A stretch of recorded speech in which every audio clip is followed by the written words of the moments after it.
Well, quid pro quo has become quite the catchword in diplomacy nowadays, but this time not in the United States. We're talking about the Organization of Islamic Cooperation rewarding some of its member nations for giving the Kuala Lumpur summit a miss. The OIC has released a statement on India's internal matters. More specifically, they have expressed concern over the citizenship law and the Ayodhya verdict that came out last month, but the timing of the statement is dubious to say the least. It comes merely days after the Kuala Lumpur summit, a summit that Pakistan decided not to attend at the behest of Saudi Arabia. This new statement from the OIC peddles the narrative that Pakistan has been trying to sell over the past few weeks. Even Imran Khan tweeted about the citizenship law and the Ayodhya verdict, so the picture becomes clearer if these factors are taken into account. Saudi Arabia is the de facto leader of the OIC. It has become synonymous with the organization itself. So this new statement seems like Saudi Arabia's effort to reward a loyal Pakistan, a pat on the back for siding with them rather than Malaysia. And the Pakistan High Commission in India is circulating this statement to boost their agenda. But the OIC's concern for the Muslim population seems to be based on political convenience. The body has nothing to say on the mass detentions of Uyghur Muslims in China.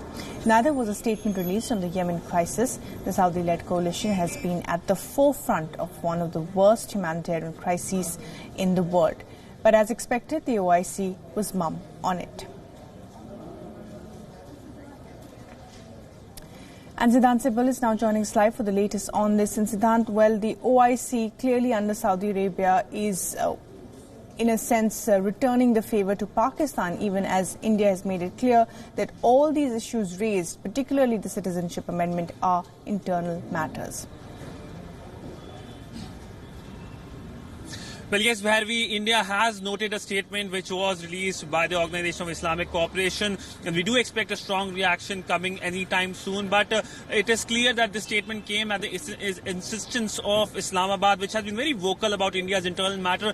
And it's not for the first time that OIC has commented on India's internal matter, though it has not commented ever on what is happening in China regarding the Muslims. But it clearly seems that it is a concession made to Islamabad. In fact, a reward made to Pakistani Prime Minister Imran Khan for not participating in the Malaysia Islamic Summit, which was to take place, and he had publicly committed that he will be coming. But OIC was deeply divided over it and said that the Muslim unity could be impacted because of emergence of another group.